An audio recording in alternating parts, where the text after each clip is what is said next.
Oh, you're listening. There you go. Well, hello, everybody. Thank you so much for joining us. This is an amazing day to be here in the community on such an important issue to people here in my community of Toronto, Danforth, across the city and across the country, which is housing. I want to start by acknowledging that we are on the traditional lands of many Indigenous peoples, the Chippewas, the Wendat, the Anishinaabe, the Haudenosaunee people, most recently the Mississaugas of the Credit.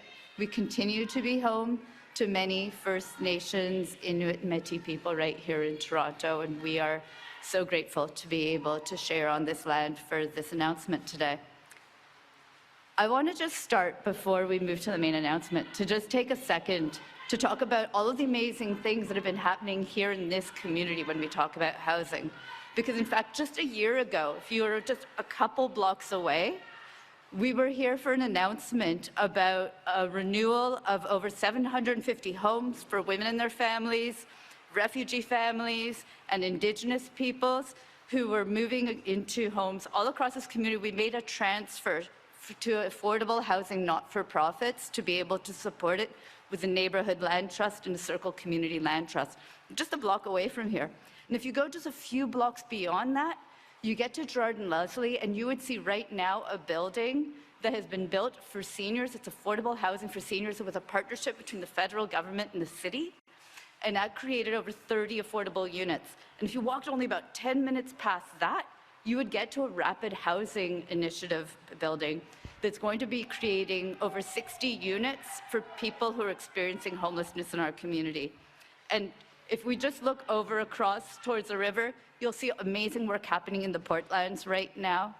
We are moving the mouth of the Don River. It's one of the largest infrastructure projects in all of North America. It's going to create public lands and parks. It's also going to unlock lands for more housing.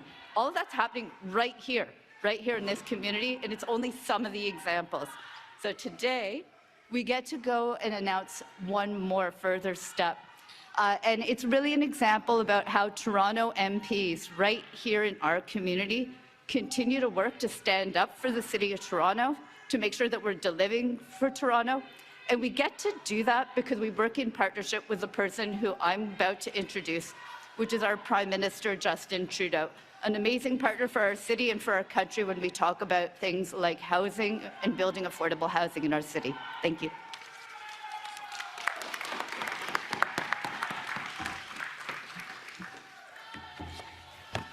Merci Julie. Je suis très content d'être ici avec toi aujourd'hui, avec notre équipe de la région de Toronto. It is so great to be here, first of all, with Deputy Prime Minister Chrystia Freeland, who's been an amazing, not just representative for Toronto, but amazing finance minister, investing in the kinds of things that create growth and opportunity right across the country. Ministers Fraser, thank you, Sean, for being here. As always, your leadership on housing is absolutely extraordinary. Ministers Ian and Sangari, Varani, and so many of our amazing Toronto MPs, thank you for being here, for being part of the real important work we're doing right across the community, right across the region. This is an amazing team for Torontonians and for all Canadians. And although, Sean, I think this is probably our last announcement for 2023. We've made a whole bunch of them, but we kept a really, really big one for the end. Today's housing announcement is going to be a game changer for the City of Toronto, but we couldn't be here without the amazing partnership and collaboration of our friend, Mayor Olivia Chow. Olivia, thank you so much for everything you've been doing, your collaboration on this, your passion for building more homes faster, especially affordable homes, is part of why we are able to be so ambitious as we move forward. And you are one of those people who understands. So the way to get things done is to work in partnership, and that's why I'm so glad to be doing it with you. Les secteurs privés et à but non lucratif et tous les niveaux de gouvernement doivent travailler ensemble pour construire plus de logements. D'ailleurs, ici où on se trouve, on appuie la construction de 233 appartements avec le financement de la construction de logements locatifs. Ça, c'est à peu près un peu plus que 100 millions de dollars en financement facilité par le gouvernement fédéral pour créer ce bloc ici. Et aujourd'hui, on va parler du fonds pour accélérer la construction de logements. But before we get into it, I want to offer my condolences to the family and loved ones of John Godfrey, a great Torontonian. John was a teacher, a journalist, former member of Parliament representing Don Valley West. People often referred to him as the unofficial Minister of Cities. He understood the importance of working together with all levels of government, just like what we're doing today. His dedication and inspiration will continue to feed us all for years to come, and our thoughts are with his friends and family and all who knew him and loved him well. It is so great to be here. Toronto is our biggest city. It's a world-class city. It's an incredibly vibrant place where every neighborhood is unique, whether it's here in Leslieville or in Mount Pleasant, in the Annex, the Beaches, Scarborough, North York, Cabbagetown, and I could name so many others. Young people come to study here in some of our best universities. Others are here to pursue the careers of their dreams. Families from around the world come to Toronto to build a better life. It's a great city. And if we want to keep it great, we have to make homes more affordable. People who come here need to be able to afford to build a life and a family. People who were born here need to be able to succeed in the communities where they grew up. We're facing a shortage of housing right now. Whether you own or rent, the prices of homes have become way too high. And that is why we created the Housing Accelerator Fund to build more homes of all types faster. Aujourd'hui, on annonce une entente avec la Ville de Toronto dans le cadre du Fonds pour accélérer la construction de logements. C'est une entente qui va aider à construire des dizaines de milliers de logements plus rapidement dans les prochaines années. When we launched the Housing Accelerator Fund, we told municipalities they could access these funds with bold plans to eliminate red tape and remove barriers. And that's exactly what this agreement today with Toronto does. Through this funding, Toronto will make it easier to get projects rolling by simplifying rezoning requirements and modernizing regulations. It'll also update old zoning rules. It'll expand existing affordable rental programs, and it'll build more homes near transit. With today's agreement, the City of Toronto will fast-track 12,000 new homes over the next 3 years and well over 50,000 new homes over the next decade. We're making real progress today with the 16th Housing Accelerator Fund agreement. You've been busy, Sean. Cette semaine, on a aussi fait des annonces à Winnipeg, Mississauga et Burnaby. La semaine dernière, j'étais avec Sean justement à Vancouver pour leur grande annonce. Les ententes qu'on a conclues pour accélérer la construction depuis septembre vont aider à bâtir plus de 380 000 logements plus rapidement au cours de la prochaine décennie. On investit aussi dans le logement abordable. On encourage la construction d'appartements locatifs. Building a better future is hard work. Building hundreds of thousands of homes across the country is hard work. Conservative politicians think we can solve a complex issue like housing with a simplistic video. That's not serious. The Conservative Party keeps voting against funding for housing. If it were up to them, we would not be here today. But our Liberal approach is to work together with municipalities. Our approach is to invest in people. It's to invest in the future. La promesse du Canada, c'est d'améliorer la qualité de vie à chaque génération. Pour s'assurer que la promesse tienne, il faut continuer de travailler fort avec des solutions sérieuses et c'est exactement ce qu'on va continuer de faire. Canada is the best country in the world. Let's keep working together to make it even better. With that, I'm very pleased to pass it over to my friend, the hardest working housing minister in the country, Sean Fraser. Yay!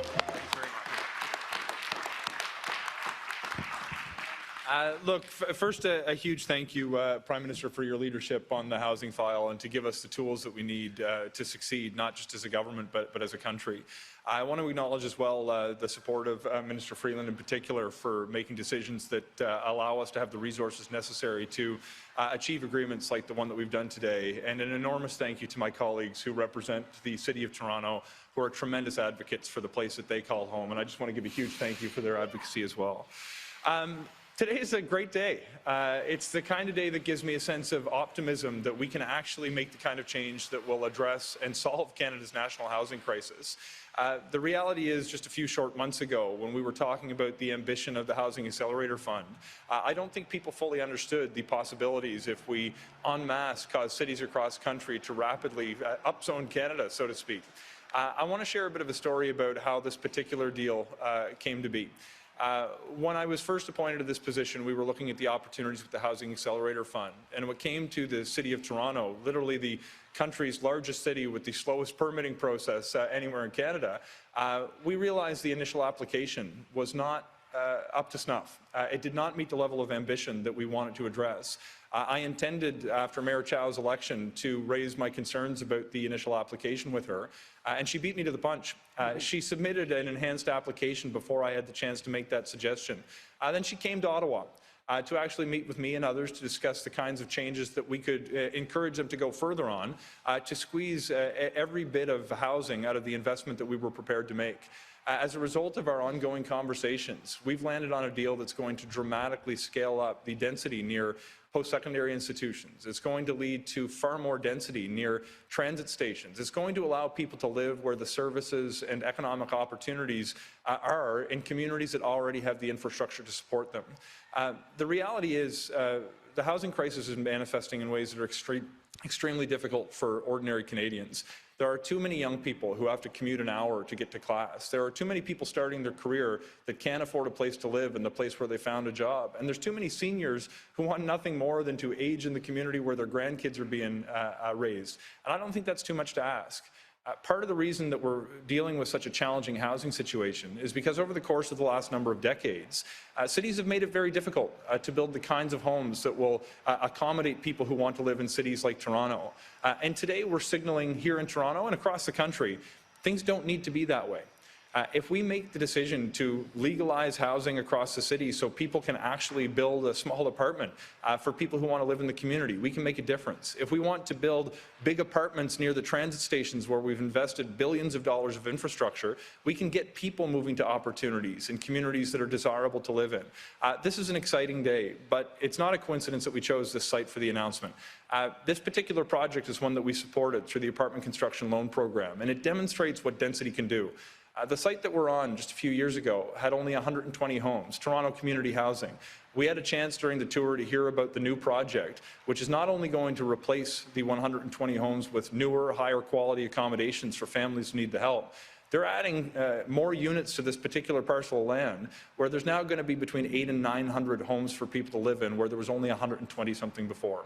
When we encourage cities to adopt new zoning rules, we can repeat the success of this project over and over, and we can bring Canada's national housing crisis to an end.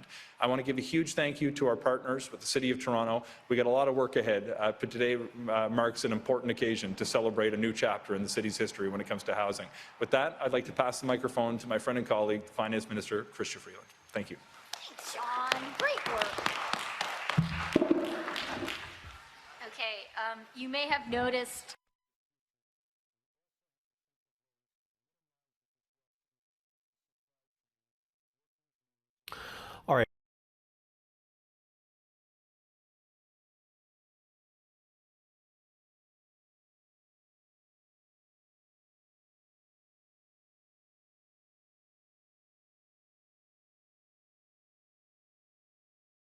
this is a great day for Toronto. Thank you so much, Prime Minister, for supporting our city, our country, for leading on housing. And I do also really want to offer a shout out to all of my Toronto MP colleagues. They are here, they are splendidly arrayed here. And the Toronto caucus has been so focused on housing and on this issue. I don't know how many times we have had Sean talking with us, meeting after meeting after meeting, because we know that this matters so much to our constituents and to our communities.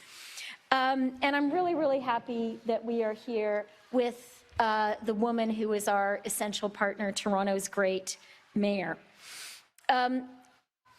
We, all of us, recognize that housing is the central challenge in Canada right now. It's the central challenge in people's lives.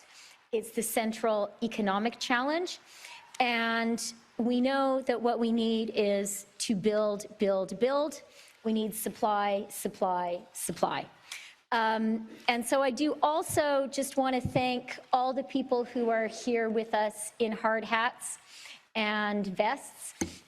We had a chance to talk to some of the people who are building this project, and every single person I talked to was so proud of the work they're doing, and rightly so, and recognized that they are literally building our city, building beautiful homes for their neighbors and their community.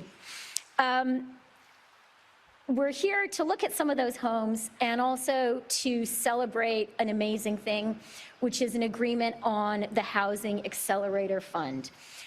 We launched that fund in our 2022 budget because we knew then we needed to build more homes faster, and we needed to do it in partnership with municipalities across the country. We needed to bring something to the table to help cities build more faster. That's our contribution, the Housing Accelerator Fund. And we knew that each city is different, so we needed to have great ministers prepared to do the work with great mayors to do deals that work for each city and get more homes built faster. So far, the deals, those 16 deals that Sean and our team have done, will fast-track the construction of more than 380,000 new homes for people across Canada. That is amazing. And today's announcement alone will fast-track nearly 12,000 new homes in Toronto over the next 3 years and more than 53,000 homes over the next decade. And that is just part of our plan. Toronto is a growing city, and it needs governments at all levels to respond to those needs. Just last month, I was able to announce 2 major rental housing construction projects being built right across Toronto, using the fund that Sean referred to, the Apartment Construction Loan Program, including 2,700 new homes just up the street from my riding. The mayor was there too. And the people who are building this project told me, I asked the Prime Minister to say this specifically to you, because the Prime Minister has been a real driving force behind the design of the Apartment Construction Loan Program. They told me that is a great program. It helps create incentives for builders like the ones who are building this building to build rental construction rather than condos, homes that supply exactly that essential niche in our market. That's why we were so glad, our team together, to add $15 billion more to that fund in the fall economic statement. I am so glad that we are able to support this amazing city. Toronto est une ville extraordinaire qui est très importante pour notre province, pour notre pays, qui est un moteur pour notre plan économique. Et voilà pourquoi notre gouvernement a investi et va continuer d'investir dans notre ville magnifique. C'est notre gouvernement qui a fait plus d'investissements du fédéral dans la ville de Toronto qu'aucun gouvernement fédéral dans l'histoire du Canada. Et je suis tellement heureuse d'être ici avec la mairesse de Toronto. J'apprécie énormément la collaboration qu'on a avec elle. And, you know, I love doing announcements with the mayor partly because we make each other look tall. There was one week during our constituency week that we did 3 announcements together in the same week. We also have a special connection because she's my mayor and I'm her MP. She's my constituent. So we both are responsible to each other and to our constituents in this amazing city. So thank you very much. Thank you very much, everyone, for being here. And it is really my privilege to introduce a really important partner for the federal government, Mayor of Canada's biggest city, Mayor Olivia Chow. Madame, à vous la parole.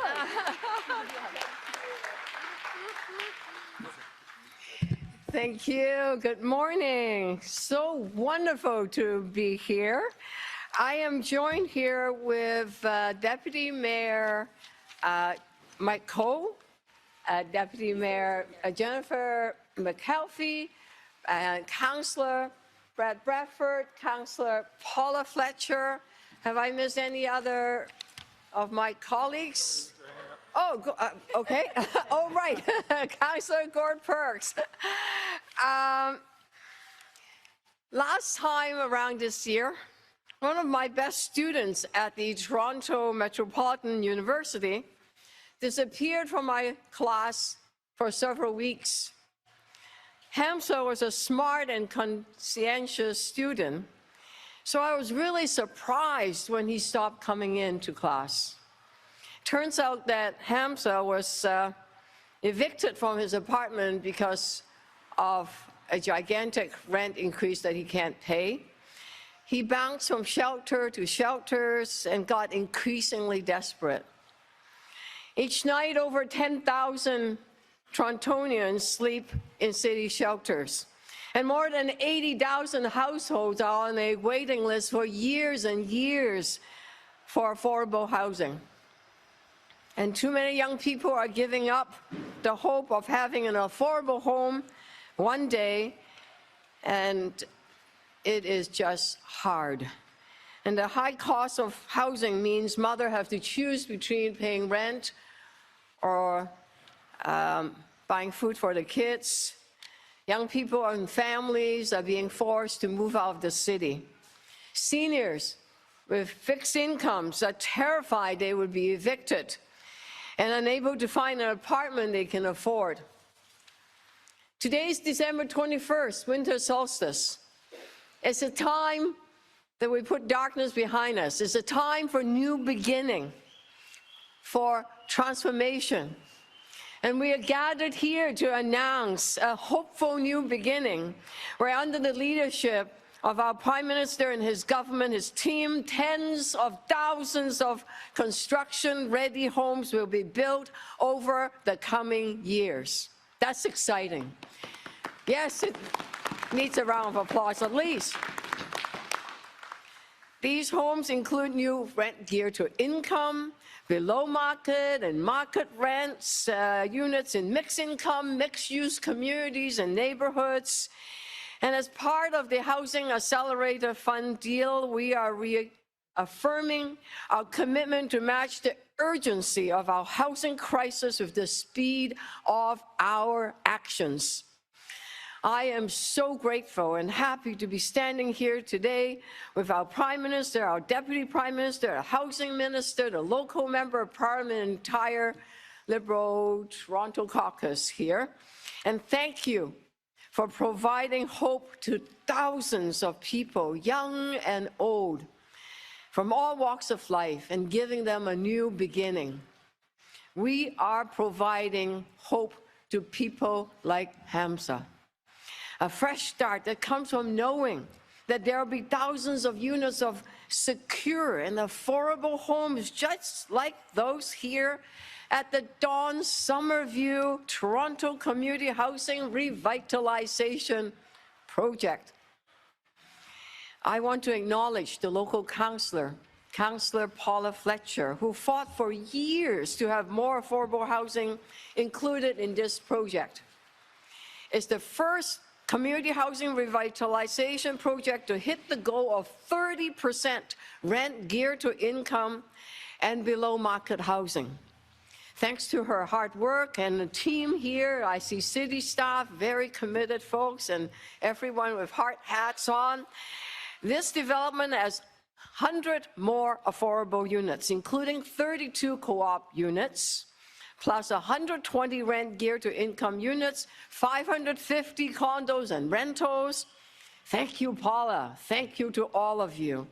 This new mixed income community is an example of what we can accomplish together.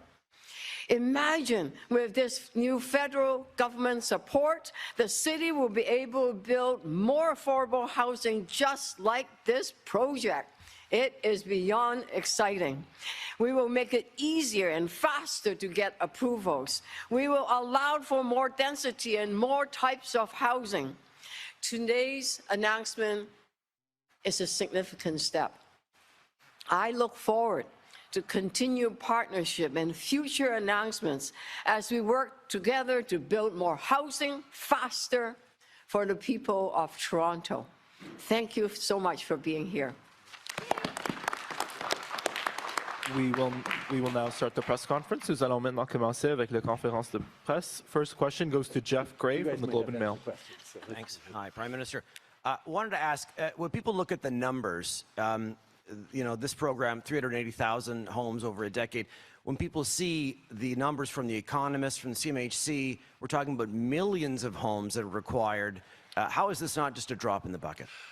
One of the things we've been doing over the past years has been changing the math, changing the way people look at building housing in our communities, in our cities, right across the country. We're here in a building where the federal government facilitated over $100 million worth of financing to allow this to happen. And that was done years ago with the Rental Construction Financing Fund initiative that actually allows for these sorts of things. We're changing the math for developers, not just by putting money in specific projects, but by creating a pathway forward. And that's exactly what we're doing with the Housing Accelerator as well, which is not just about building direct units, which is part of it, but it's also about changing the rules around densification and zoning so that more and more units can be built independently of the federal government, independently of whether there's direct investment or not. So yes, there are predictions of hundreds of thousands of new units to be built over the coming years, but we actually know that the way we're changing the rules of the game, thanks to the extraordinary leadership of cities like Toronto that are seeing that changing the way we get things built in this country is the only way to keep up with the growth and the ambition that Canadians have for the country we're continuing to build every day. And as a follow-up, there are people saying that one of the things the federal government could do or should do is temper the immigration targets, that's exacerbating the housing crisis. What do you say to that? Actually, it's not the immigration targets. Yes, we're seeing big numbers, but we have to understand there's a breakdown in those numbers. First of all, our immigration targets of close to 500,000 permanent residents every year, that is the steady growth that is going to continue to grow our economy. But there are three areas in which we've seen massive expansion over the past years that we need to make sure we're dealing with in an appropriate and responsible way. The first one is around asylum seekers. We've seen, despite the closing of Roxham Road, we've seen a spike in asylum seekers, and we're working with international partners and we're putting in mechanisms to make sure that we're able to support the people who come here fleeing violence, persecution, and war.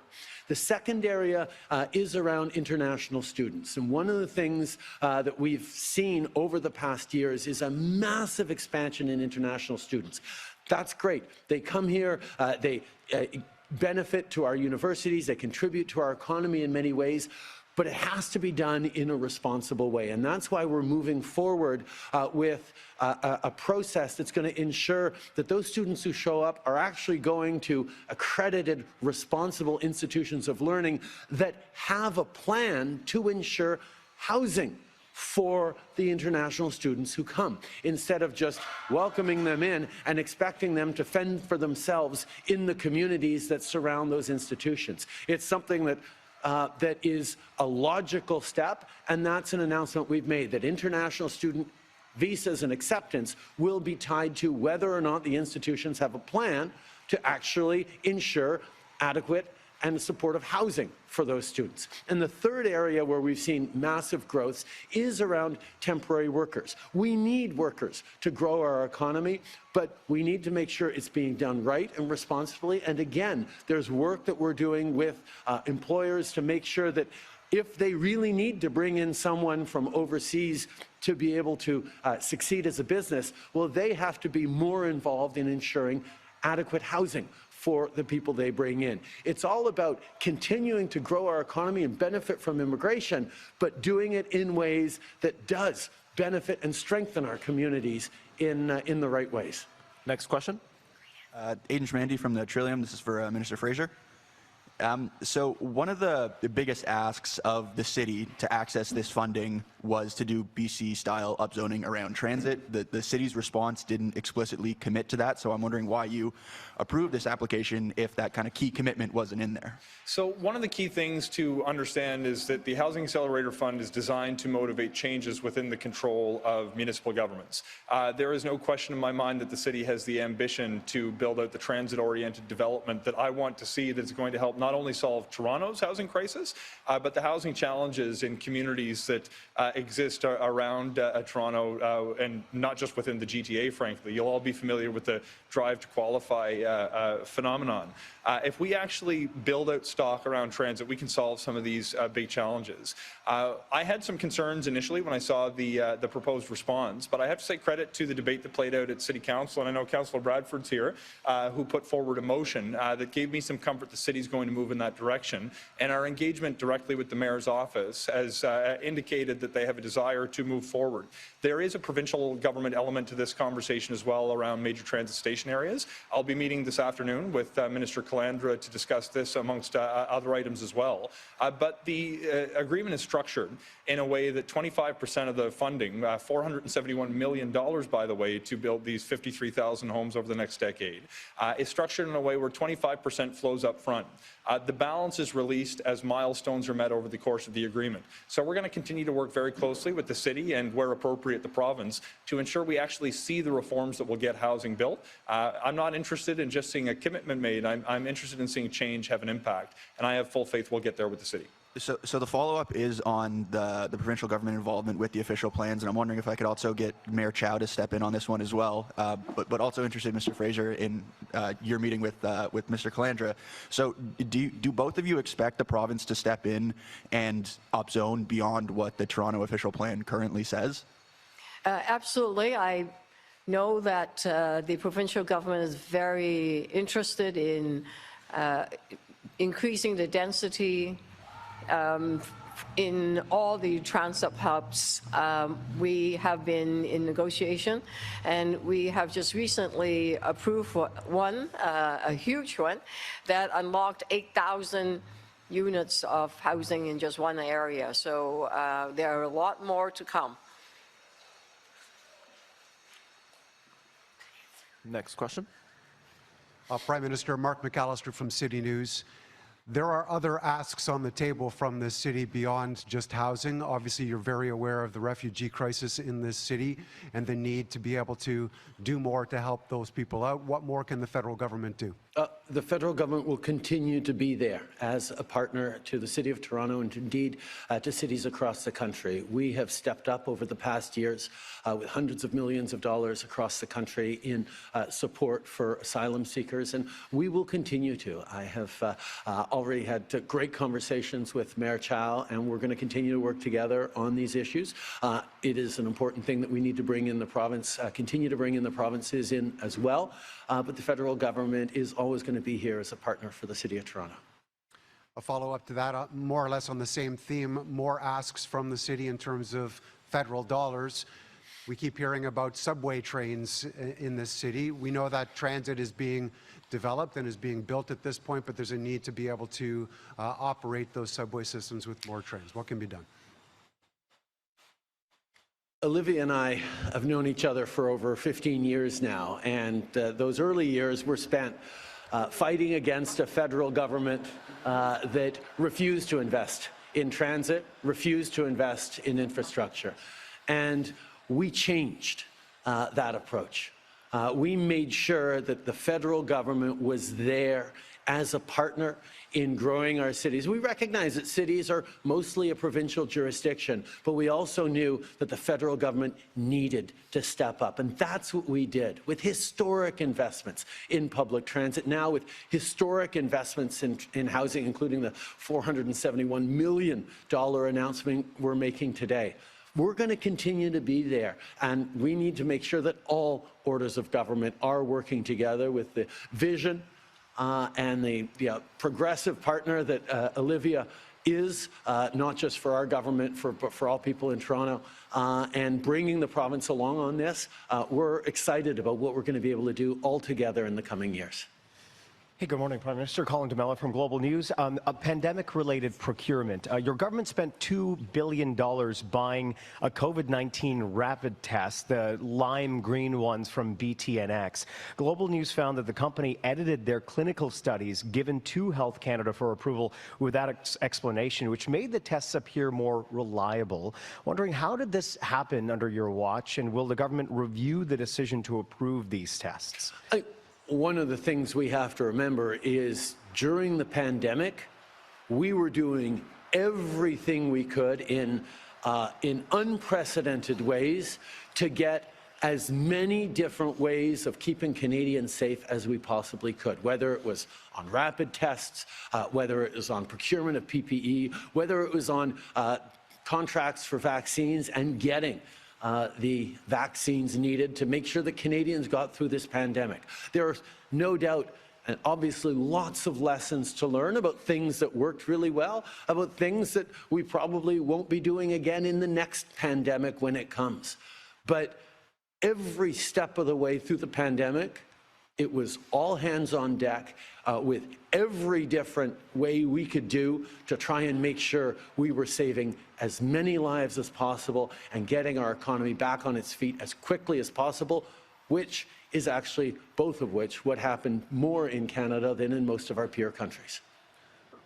But isn't there still a question about how this would have slipped through the cracks? Should there be some kind of a federal investigation to look into this company, look into what submissions they made to Health Canada so that something like this doesn't happen again in the event of...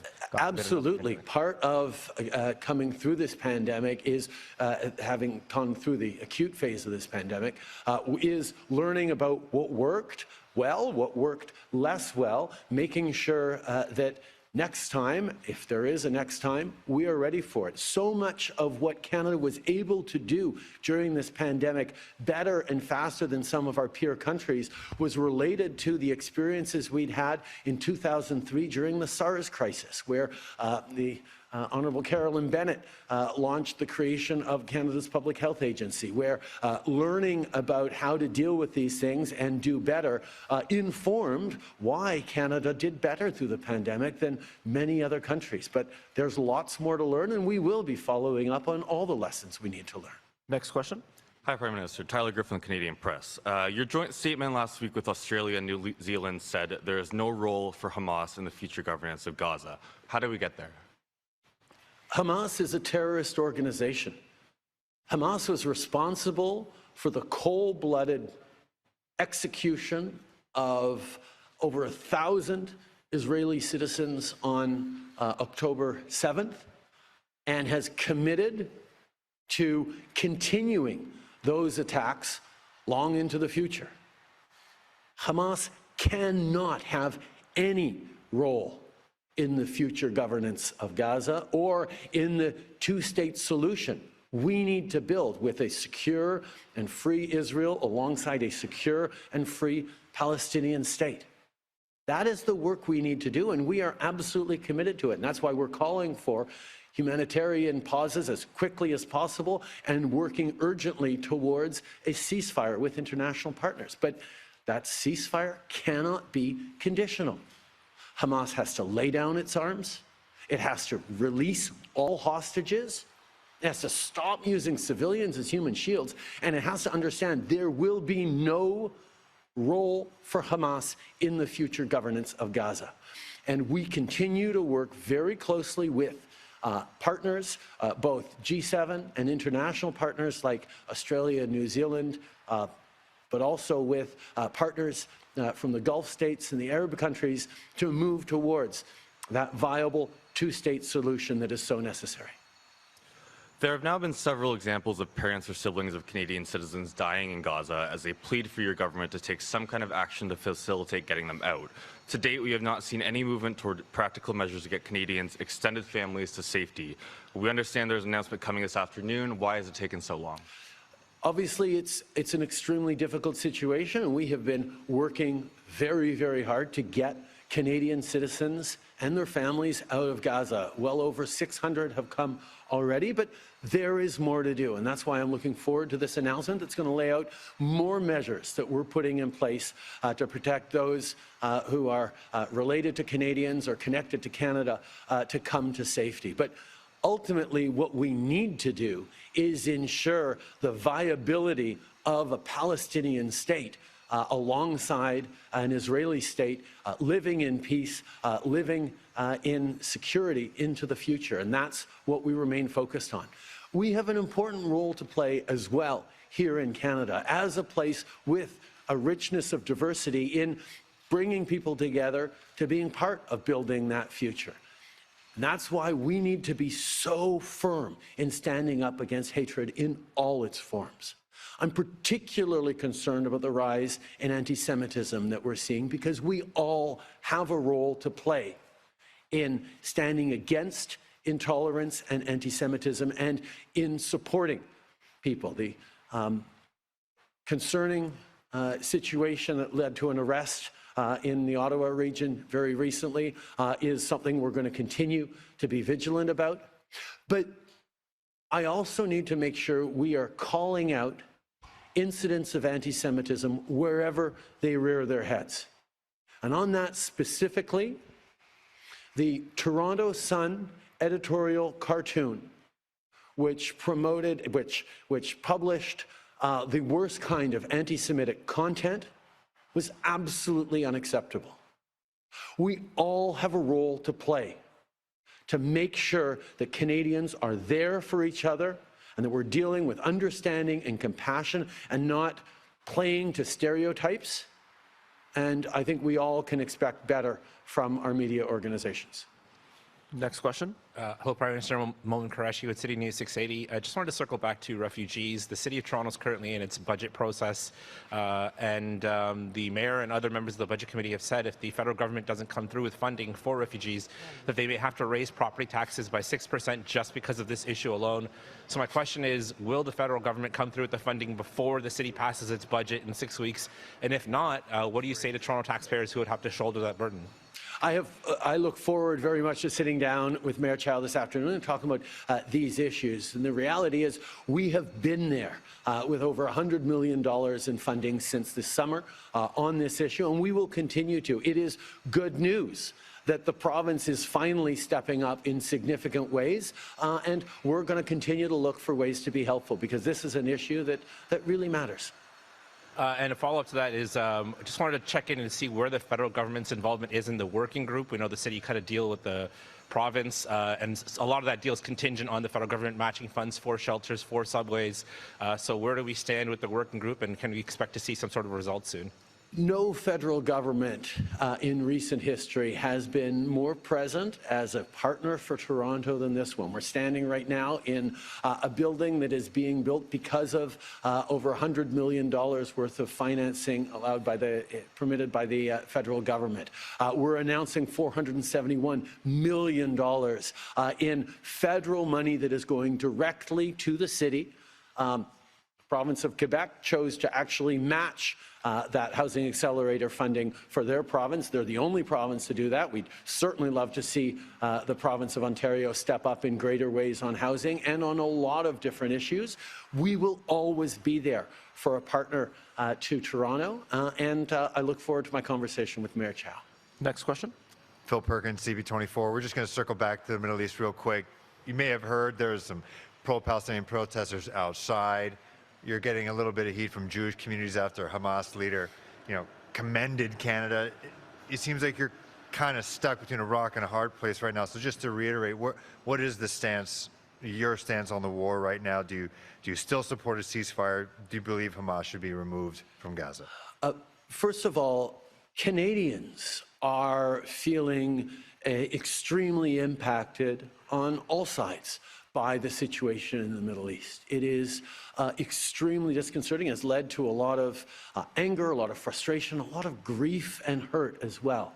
And we need to make sure, as Canadians, we are there for each other. Our position on the Middle East is absolutely crystal clear. There's a humanitarian catastrophe ongoing right now. Israel has the right to defend itself in accordance with international law. We are calling for humanitarian ceasefire as quickly as possible, humanitarian pauses as quickly as possible, while we work towards a ceasefire that's going to be sustainable.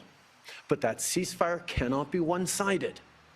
Hamas must lay down its arms, must release all hostages, must stop using people as human shields, and must understand that Hamas has no role in the future governance of Gaza. And we all must work together towards a two-state solution where the legitimate aspirations of the Palestinian people result in a safe, secure Palestinian state with internationally recognized borders alongside a safe, secure, viable Israel. This is where we need to go, and this is what Canada has been working with allies, with partners, with organizations around the world, and we will continue to be unequivocal in our fighting for peace and for protection of all civilian life. Dernière question. Bonjour, Monsieur le Premier ministre, Jean-Loup Doudard de Radio-Canada. La Société canadienne d'hypothèques et de logement parle de 3,5 millions de logements nécessaires d'ici 2030. Vous parlez d'environ 380 000 avec les annonces d'aujourd'hui et celles des mois précédents. Est-ce que c'est assez pour répondre à la demande? Évidemment, ça en prend beaucoup plus, mais c'est pour ça que nos annonces ne sont pas tout simplement annoncer des unités qu'on est en train de financer directement. Nos annonces sont ancrés dans la transformation de la façon qu'on est en train de bâtir du logement ici au Canada. On est en train de changer le zonage, la densification, la façon de livrer des permis. C'est les investissements qu'on envoie, comme ici à Toronto avec 471 millions de dollars. C'est des investissements qui vont débloquer et permettre à encore plus de logements qui vont être construits dans les années à venir. Parce que le besoin est là, la capacité est là, et maintenant, on a le partenariat avec les autres ordres de gouvernement qui vont pouvoir le livrer. This concludes the press conference. Ceci conclut la conférence de presse. Thank you, everyone. Merci beaucoup.